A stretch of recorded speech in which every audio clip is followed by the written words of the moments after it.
Ce programme vous est offert par GPS Home 237.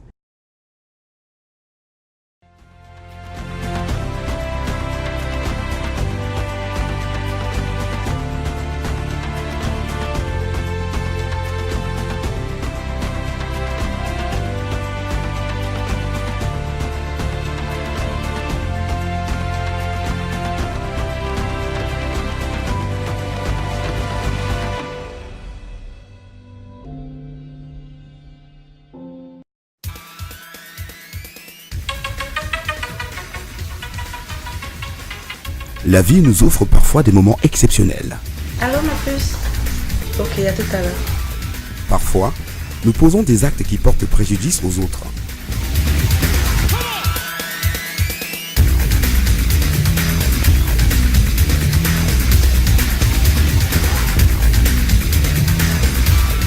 Il est très fréquent de tourner dans la confusion et le doute. Oui, allô chérie. Oui, je vois pas mes clés là.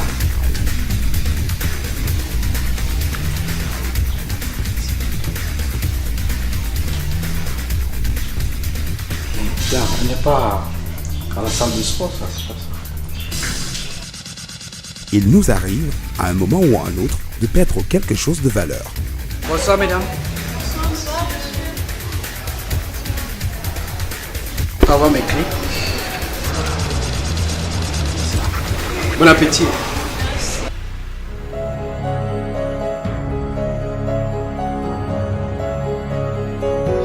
En cas de vol ou de conduite non autorisée, GPS Home 237, grâce à son dispositif de géolocalisation, vous permet d'immobiliser le véhicule à distance, tout en recevant sur votre GSM des alertes des moindres mouvements, kilométrage et vitesse du véhicule, où qu'il soit, 24 heures sur 24. 24 heures sur 24. GPS Home 237, sécurisez votre activité et simplifiez-vous la vie. Salut à vous mesdames et messieurs et merci de nous retrouver une fois de plus dans le cadre de votre émission My Life. Aujourd'hui, nous nous intéressons sur le profil de notre entrepreneur du jour qui est une personne vraiment qui a décidé de quitter de sa zone de confort pour se lancer dans les turbulences. Et quand je parle de turbulence, entendez par là un secteur, bien sûr, réservé autrefois à la gente masculine. C'est celle-là qui est venue bousculer, c'est celle-là qui est venue dévancer, c'est celle-là qui est venue décrypter et moderniser le monde de l'audiovisuel aujourd'hui.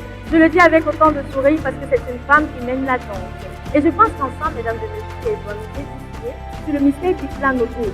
C'est quoi Marabout Prod? Parce qu'il s'agit bien d'elle, c'est Madame Yolande Podium, présidente directrice générale du groupe Marabout. On se donne rendez-vous tout ensemble pour essayer de comprendre comment est-ce que cette jeune dame parvient à s'imposer, à s'implanter. Quelles sont les difficultés qu'elle rencontre au quotidien? Comment est-ce qu'elle fait pour manager les hommes quand on sait que les femmes sont parfois mises de côté? À tout de suite.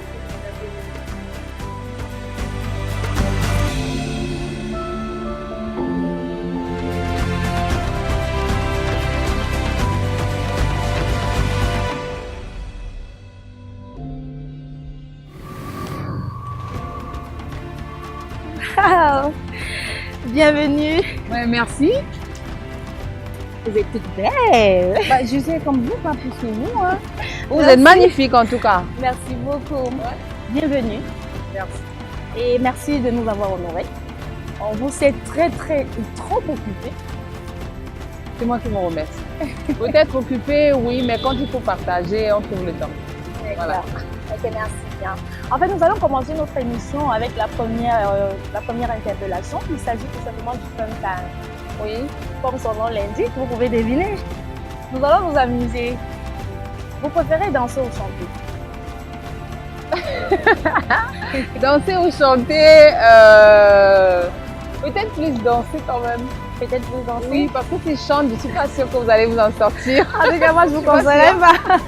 Ouais. Ok, chérie, on se lève alors et on se détend un peu. D'accord. La régie va s'occuper direct.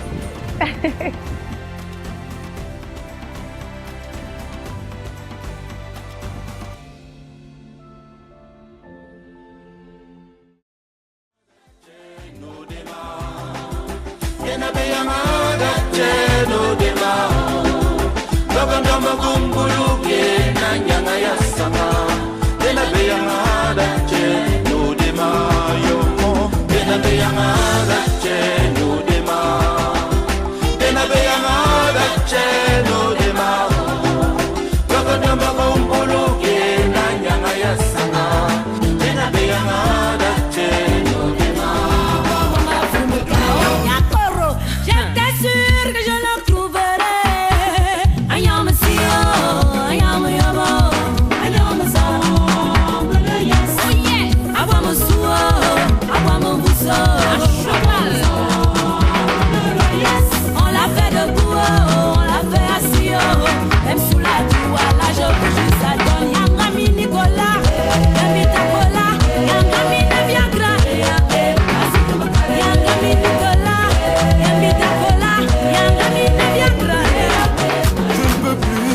toucher, couler, toucher, toucher, couler, toucher, couler, toucher, toucher, couler, toucher, couler, toucher, toucher, couler, toucher, couler, toucher, toucher.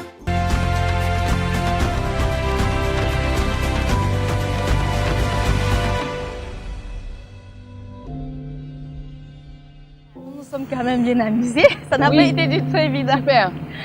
Ça vous a plu? J'ai beaucoup de fiches. Ouais, c'est très bien. Ça fait du bien de temps en temps, il faut s'amuser, absolument. D'accord. Voilà. Maintenant, nous allons commencer avec des choses sérieuses. Oui. Ouais. Je veux bien savoir qui est Yolande Bodian. On ne présente certainement plus, mais je préfère que vous me dites comment est-ce que vous vous définissez.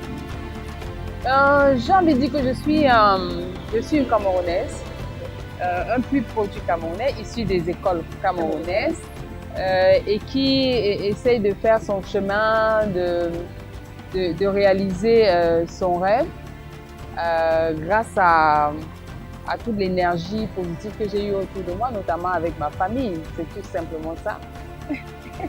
En très peu de mots, voilà. En très peu de mots, vous êtes assez humble, je dirais. Non, humble, non, mais c'est que j'ai pas grand-chose à dire me concernant parce qu'en fait, je ne vais pas inventer une histoire. Mon histoire, c'est ma famille, c'est un rêve et puis voilà, j'essaye de le réaliser. Une passion et vous êtes en train de... Ouais. Voilà, j'essaye. Super. Que pensez-vous des jeunes entrepreneurs camerounais? En fait, comment quand vous dites que pensez-vous? Pensez-vous qu'ils sont assez accompagnés, les jeunes camerounais, dans l'entrepreneuriat? Je dois avouer qu'accompagner, je ne pense pas. Accompagner, non. Que ce soit moralement, que ce soit psychologiquement, physique. Rien n'est fait. Rien n'est fait. Rien n'est fait pour encourager les jeunes à entreprendre. Je dis bien rien. Je dirais rien, pourquoi? Peut-être parce que, les lois existent, les structures existent pour accompagner. Mais sauf que ces structures-là ne mettent pas l'information à la disposition de ces jeunes-là.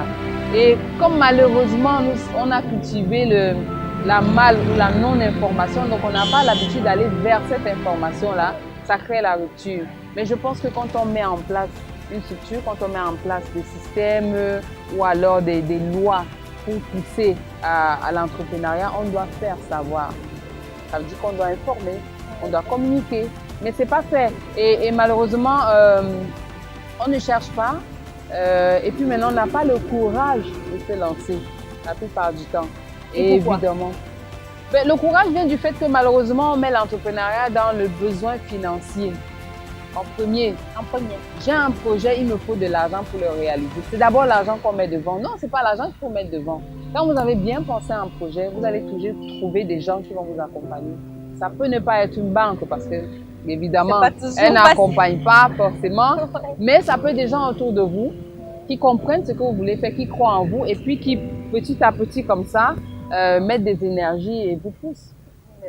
Donc voilà. Mais quand par exemple vous parliez des banques tout à l'heure, est-ce que nos pouvoirs publics ne gagneraient peut-être pas, toujours dans l'encouragement de ces jeunes-là, à trouver, comment je vais dire, un pont reliant par exemple les banques et les jeunes entrepreneurs? Parce que c'est pas toujours évident pour un jeune entrepreneur, c'est vrai, j'ai mon concept, mais je n'ai pas de titre foncier, Yolande. Je fais comment? Oui, c'est vrai, c'est ça le problème. Mais là, ils ont créé la banque des PME, des petites entreprises. Je ne sais pas encore comment ça fonctionne, mais c'est important de se rapprocher d'eux. J'espère que là-bas, on ne demande pas les titres fonciers parce qu'on ne va pas être jeune et avoir un titre foncier à donner. On peut aussi comprendre les banques parce qu'elles sont là pour leur business. Elles ne peuvent faire confiance à des gens qui leur ont donné des garanties. Ouais. Ça va être difficile de faire confiance à quelqu'un comme ça aussi. On peut les comprendre. Maintenant, donc, il faut déjà faire ses preuves. Il faut avoir fait ses preuves ou alors tout au moins il faut trouver quelqu'un qui vous parraine, qui peut, voilà, à votre poste, oui. Voilà, un petit peu comme on met dans les tontines la valise. La valise. Voilà, la valise. Donc, à partir de ce moment-là, effectivement, c'est possible, mais c'est pas évident. C'est pas du tout évident. J'espère simplement que la banque des PME va vraiment jouer son rôle et accompagner ceux qui ont des vrais projets. À côté de cela, il faut aussi qu'on apprenne à monter les projets. Parce que la plupart du temps, vous pouvez avoir une idée géniale, mais vous ne savez pas comment on monte le projet parce que vous n'êtes pas allé vers ceux qui peuvent vous aider à le monter. Donc voilà. Merci bien. Comment avez-vous fait, puisqu'on parle de finances, comment avez-vous fait pour pouvoir réunir les capitaux et vous lancer à votre propre compte? Ce qu'il faut savoir, c'est que je ne l'ai pas fait en un jour. C'est un projet que j'ai porté en moi pendant 10 ans que j'ai eu le temps de préparer. C'est-à-dire que par exemple, si je parle de mon matériel, c'est petit à petit que je l'ai acquis. Après, maintenant, au moment où il faut se lancer, toutes les économies que vous avez, parce que j'ai travaillé avant pendant 11 années, toutes les économies que vous avez, vous mettez là-dedans. Et puis maintenant, vous avez l'avantage que j'ai eu, c'est que voilà, j'ai un partenaire, quand je dis Qui vous partenaire, comprend et qui vous accompagne. qui me comprend, voilà, mon compagnon, mon mari, qui m'accompagne, qui m'a compris tout de suite et qui a apporté du sien aussi. Ça fait que tous les deux, avec l'énergie qu'il m'a apporté, ça m'a permis de commencer tout petit. J'ai pas commencé grand une fois, il faut pas croire. Il faut commencer petit. Parce que l'erreur, souvent, c'est justement de vouloir... éblouir d'un seul coup. Exactement. On commence petit et puis au fur et à mesure, on fait ses classes. Voilà. Okay. Vous avez décidé de démissionner d'une grande entreprise qui vous octroyait tous les bénéfices, tous les avantages que quelqu'un peut espérer avoir dans un secteur. Mais vous avez décidé d'aller à la quête de l'inconnu. Pourquoi? Pourquoi avoir choisi ce secteur d'activité? Je ne sais pas si c'est, je vais dire heureusement ou malheureusement, je ne sais pas, mais je ne suis pas un fonctionnaire. Voilà, quand on fait dans ce domaine comme vous savez très bien que c'est très difficile de rester sur place et qu'on vous enferme quelque part parce que vous réfléchissez tout le temps. Donc vous êtes quelqu'un qu'on ne peut pas attraper. Et à un moment donc, je suis arrivée dans cette entreprise effectivement. Avant, j'étais auparavant, avant celle qui était là, j'étais hôtesse de l'air. Je suis repartie à l'école, je me suis reformée. Donc quand j'arrive, je ne veux plus voler. Donc j'ai un autre poste de responsabilité. Beaucoup de challenges au départ parce que tout ce qu'on vous fait voir, vous voyez effectivement qu'il y aura de la vie, vous commencez, c'est dynamique et tout. Et puis à un moment, ça s'arrête. Vous ennuyez? Ça s'arrête parce que pour moi, ça c'est pour moi, c'est devenu trop politique. Et ça ne m'intéresse pas la politique. Donc il n'y avait plus de challenge. Et puis soit je reste et je meurs parce que je deviens fonctionnaire, soit je pars et je vis. Et je choisis de vivre. Voilà. Vous vous en sortez plus que bien. J'essaye bien, je ne sais pas, mais je ne fais que commencer. Hein. Je ne fais que commencer. Voilà. Assez de modestie. En tant que boss lady, je sais que c'est pas facile. Bon, désolée de vous appeler comme ça, mais ça sonne plutôt bien, non? Boss lady. Boss lady. C'est d'un film, ça aussi, boss lady. En tant que boss lady, comment quelles sont les difficultés que vous rencontrez au quotidien? Quand je parle au quotidien, on sait que s'affirmer des gens en tant que femme, c'est un peu difficile. Peut-être un peu difficile quand on n'a pas confiance en soi, quand on ne maîtrise pas ce qu'on fait. Parce qu'en général, on panique parce qu'on n'a pas la maîtrise du sujet. Quand vous avez la maîtrise de votre sujet, quand vous en parlez avec passion et avec conviction, les autres vont vous suivre. Les difficultés sont plus d'ordre, j'ai envie de dire, humaine qu'autre chose. Quand je dis humaine, je parle du personnel. Le domaine dans lequel on évolue manque beaucoup de personnel qualifié. Parce que la plupart, 80% des techniciens, par exemple, sont formés dans le tas. Dans le tas. Donc, ils n'ont pas forcément développé une culture d'entreprise. Ils ne savent pas forcément ce qu'on appelle une organisation et tout ça. C'est là-dessus qu'il y a des véritables problèmes. Leur faire comprendre qu'en fait, quand on est dans une organisation, c'est que voilà, il y a une vision, il y a des objectifs à atteindre. Donc, si tu dois faire monter un élément et qui doit être prêt à 10 heures, en réalité, s'il n'est pas prêt à 10 heures, tu es en train de chambouler le programme de tout le monde, dont notamment du client, qui vous permet d'avoir vos salaires. À part ces difficultés au niveau de la ressource humaine, maintenant, on va dire que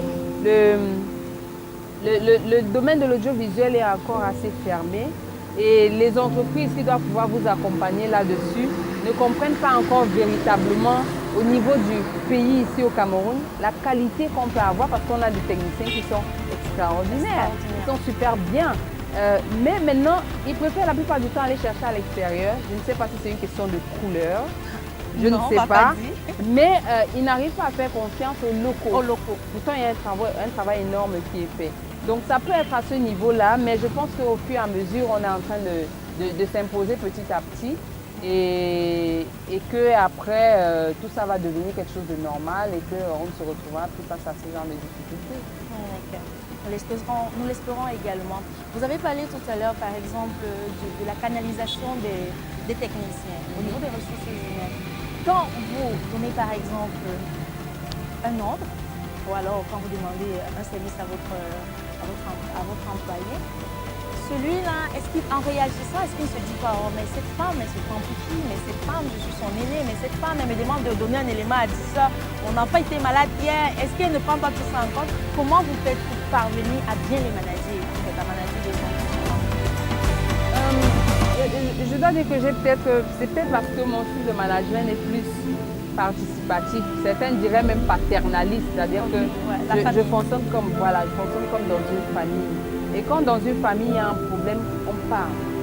Ça veut dire que si je devais être là à 10 heures et je ne peux pas être là à 10 heures, je le sais la veille, je préviens même par SMS que j'ai un problème, je ne peux pas être là à 10 heures. J'étais en train de travailler sur tel dossier, d'accord, et que nous on puisse avoir le relais.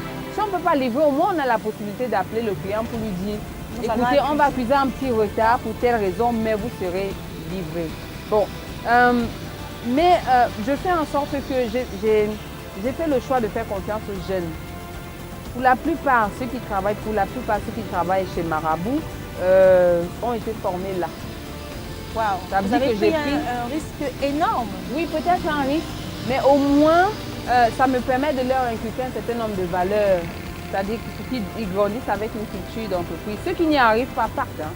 Donc, mais je veux vraiment des gens qui se disent que quand je travaille sur un projet, c'est mon bébé. On ne s'amuse pas avec son bébé. Oui, on va prendre soin de son bébé. De même, mon nom va apparaître sur le synthé de fin. Et si ce n'est pas un bon produit, oh là là, quelle honte. Exactement. Ouais. Donc, faites en sorte que quand vous travaillez, que le technicien ou le profane, quand il regarde, n'ait rien à redire. C'est tout ce que je leur dis. Faites en sorte qu'on n'ait rien à redire. Que si on a quelque chose à redire, c'est qu'on dit ça même que, bon, parce qu'on n'a rien trouvé, ta chemise était quand même trop verte. Mais que ce ne soit pas sur le fond. Voilà.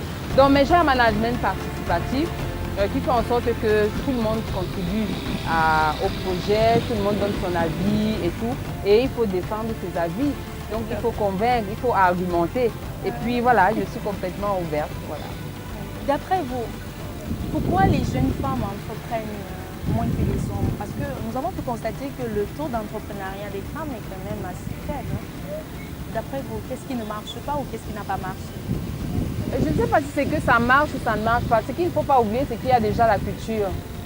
La culture? Oui, notre culture ou notre conception de la place de la femme. Ça, c'est en Afrique, de manière générale. La femme devrait être celle qui est à la maison et qui consomme tout. Donc vous allez vous rendre compte que celle qui essaie un peu de lever la tête, justement on essaie de couper parce qu'il faut que la femme reste à la maison à sa place. Oui. C'est l'homme qui doit avoir toutes les places, c'est pour ça qu'il y a la bataille égalité homme-femme et tout le reste. Mais je pense aussi que les femmes ont un désavantage, c'est-à-dire que parce que par rapport à l'homme, elle a d'abord le sens de la famille. Il faut gérer la famille et puis en plus maintenant il y a le projet. Ce n'est pas toujours évident d'aller les deux. La femme est moins courageuse que l'homme. Qu'est-ce qu'il faut pour changer ça? Comment avez-vous trouvé cette force? Parce que vous êtes courageuse, vous avez pris ce risque. Je ne sais pas, c'est parce que j'ai grandi dans un environnement d'hommes. Parce que j'ai 11 frères et on était 3 sœurs. Donc c'était vraiment, il fallait se battre pour pouvoir lever la tête aussi. Mais je voudrais parler peut-être aussi de ma formation, je ne sais pas. La formation que j'ai eue, peut-être l'éducation que j'ai eue, l'environnement dans lequel j'ai grandi qui a fait en sorte que j'apprenne déjà à me battre, à exister par moi-même avant de compter sur les autres. C'est peut-être ça, je ne sais pas. En tout cas, merci déjà d'avoir été avec nous parce que nous avons beaucoup appris. C'est vrai que de l'extérieur, le regard qu'on pose sur vous est différent de celui je ne sais pas. En face à face. Merci déjà. Nous allons passer à une autre rubrique cette fois-ci, c'est le Street View. Street View. D'accord. C'est assez simple. Nous allons prendre les réactions des hommes de la rue qui vous connaissent, parce que ne faut pas se mentir, on vous connaît assez. et ils vont vous poser leurs préoccupations. Je pense qu'avec autant d'honnêteté comme vous avez fait en première partie, vous allez nous répondre. J'ai pas de problème à répondre. Bon, que je me souvienne, qu'est-ce que j'ai à cacher, je vois pas trop. Super, elle n'a pas de joker. On va prendre le studio et voici ce que nous allons faire.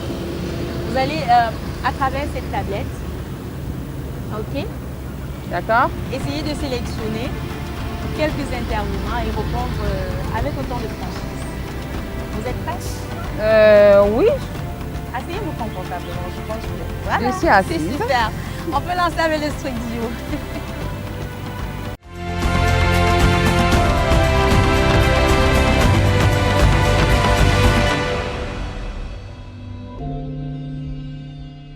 Bonsoir, je suis Sandrine.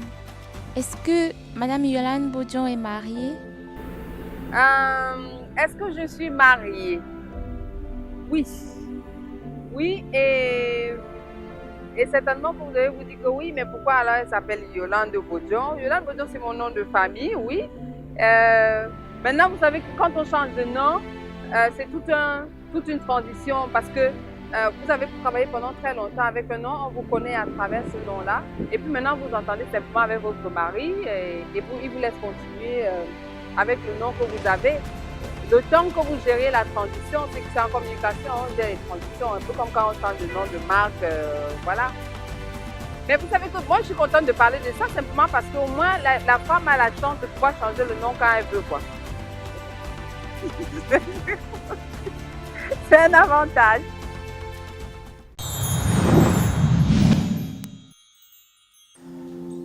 Salut, moi c'est Nadine. J'ai une question à poser à Madame Yolande Bodjon. Yolande Bodjon sort d'où pour se retrouver dans l'audiovisuel? Alors, Yolande Bodjon sort d'où pour se retrouver dans l'audiovisuel? Ça peut paraître, j'ai envie d'une infiltration pour certains, mais ce qu'il faut savoir, c'est que j'ai d'abord une formation de marketing et communication. J'ai eu un BTS en marketing et communication avant de me retrouver hôtesse de l'air, mais j'étais déjà passionnée par les métiers de l'audiovisuel. Et ce qui m'a le plus poussée, j'ai envie de dire, c'est que je regardais l'émission de Jean-Luc Delarue qui passait à l'époque sur France 2, que j'adorais, et j'ai eu la chance de le croiser un jour dans un aéroport. J'ai pu avoir un numéro qui m'a permis d'assister à ces productions-là, donc pendant les tournages. Donc à chaque fois que j'avais l'occasion d'être de l'autre côté, je passais tout mon temps à la place Saint-Denis où il y a tous les plateaux de tournage. C'est comme ça que le virus m'a mordu. Et puis à un moment, je me suis dit, est-ce que ce n'est pas possible de faire la même chose chez nous ou de faire semblant de faire la même chose chez nous? J'ai donc commencé à faire des formations en audiovisuel là-bas.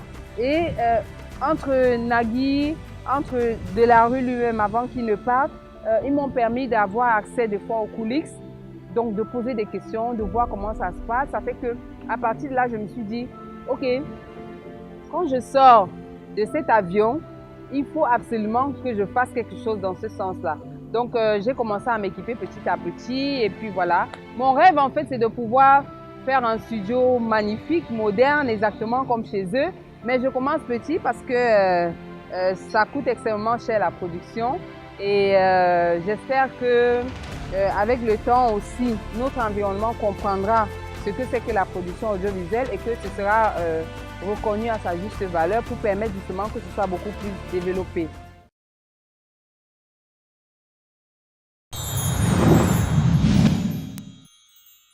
Après avoir été autant déstabilisée par vous, je vais me retrouver et on va conclure cette émission. Votre mot de fin. Bon.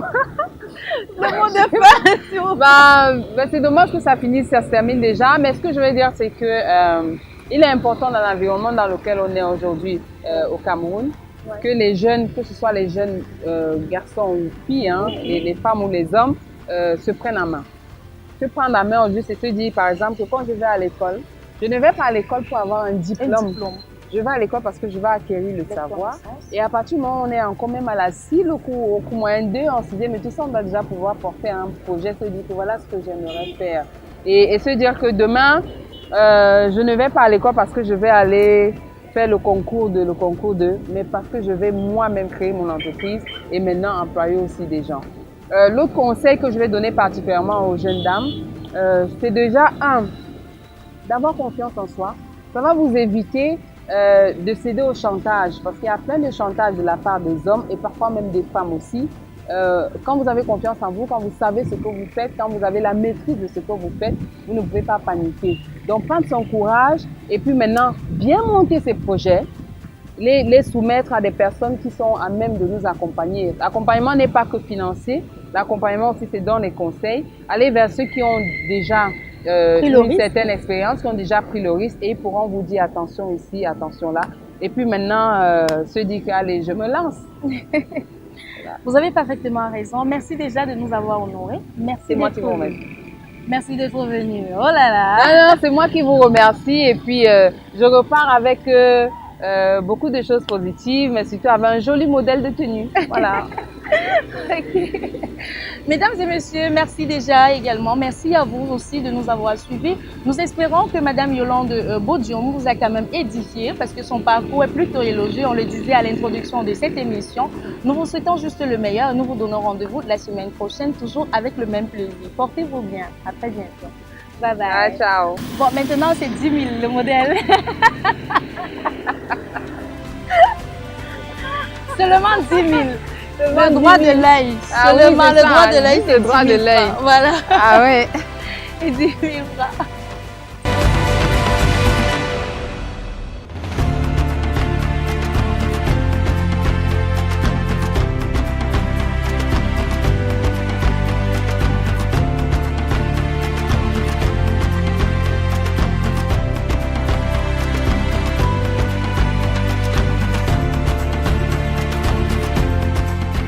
Ce programme vous a été offert par GPS Home 237.